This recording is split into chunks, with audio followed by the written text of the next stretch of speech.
February NPDs show that, surprisingly, Switch took third place this past month, and we wonder why and what that might mean going forward, if anything. What's going on, everybody? It's Zach from Switch Force. Gabe is here, and let's get the nitty-gritty details out the way.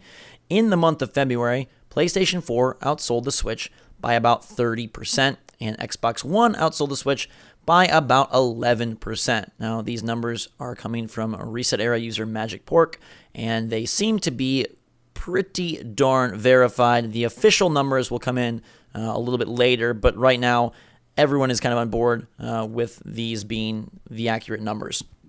With that in mind, this is the first time in some time that PS4 has outpaced the Switch, and in fact, Xbox One outpaced the Switch as well. What do we make of that?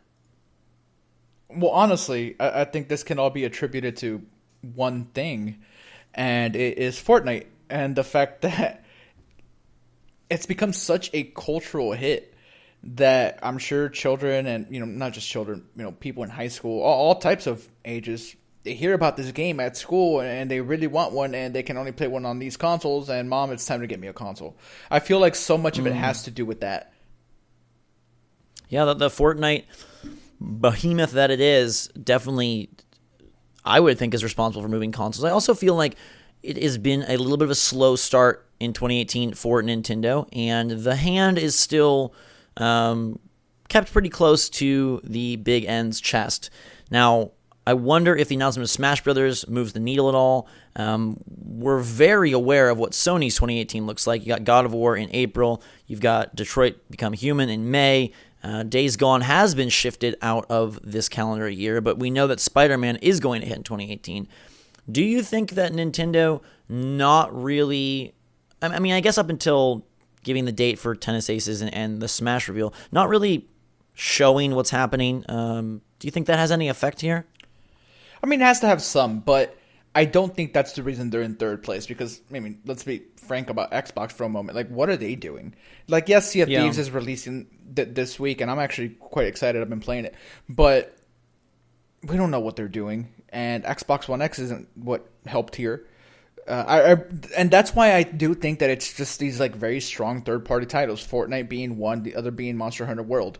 Those two sold quite a bit, and they became so entwined with just culture in general, a ton of Twitch streamers, playing and people watching, that I figure people went and bought consoles for those. That I truly think that's what happened here. Yeah, and if you look, Nintendo does have Kirby this month of March, but there's some pretty big titles, like you mentioned, Monster Hunter World. PlayStation alone is grabbing Far Cry 5. That's on Xbox as well. Ni no Kuni 2, A Way Out, MLB The Show. You touched on Sea of Thieves. So, there's a lot of releases that kind of can catapult people into, I gotta have it.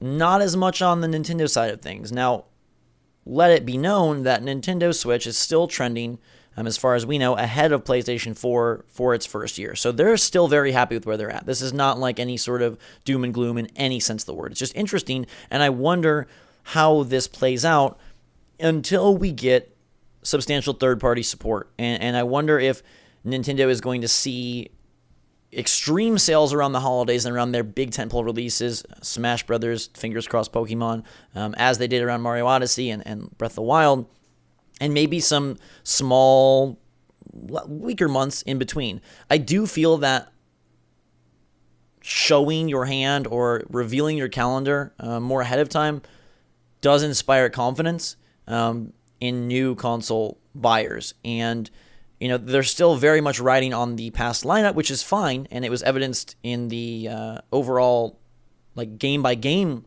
numbers. Shockingly, Mario Kart 8 Deluxe was number 2, and Super Mario Odyssey was number 3. So, again, those games still selling like crazy. Monster Hunter World, the only title to top them, and that's by individual SKUs, so it's not taking all of Monster Hunter. It was taking Monster Hunter PS4 as number 1, Mario Kart on Switch number 2, Mario Odyssey on Switch is number 3. It's impressive that they have 2 of the top-selling games. I just think that in order to win out these months, if that's their goal, and it might not be, but if that's their goal, then you are going to need more titles to attract audience outside of those, evergreen Nintendo games.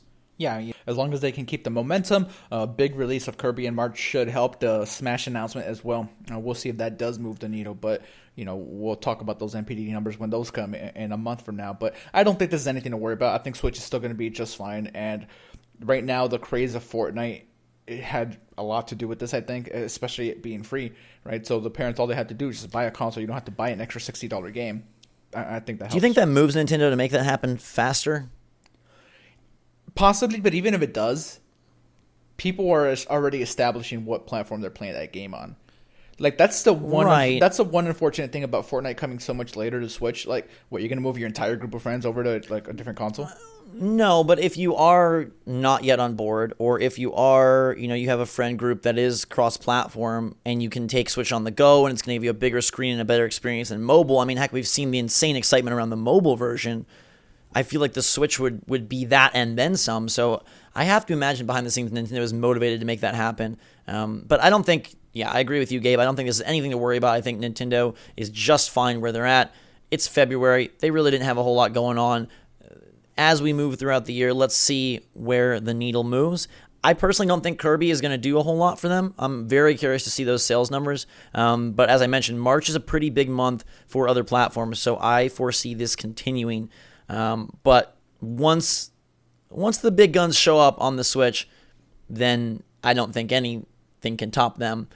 So I'm sure by the end of the year this all levels out, and as far as we know, it's all on course for the Switch, so nothing to worry about. Just interesting that PS4 won up them by such a notable margin.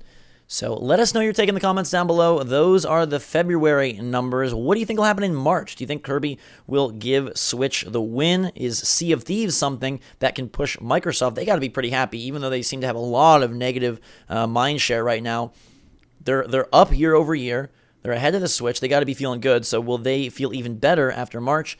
And how will PlayStation handle a month that includes Ni no Kuni 2, MLB The Show, and then multi-platform titles like Far Cry 5? Give us your take. We'd love to hear it. Thanks so much for watching. Until next time, stay up to date on all the latest and greatest from the Switch and these statistics by subscribing to our channel. We'd love to have you on board. It is an awesome place to be. We're approaching 200,000 wonderful, wonderful members, and it's the what's a phrase that I'm looking for? It's peaches. It's lemons. It's strawberry. It's great. And if you want to join us on Twitter or Discord, we have links to those in the description as well. Thanks again. Fantastic day for myself and Gabe. Switch Force out.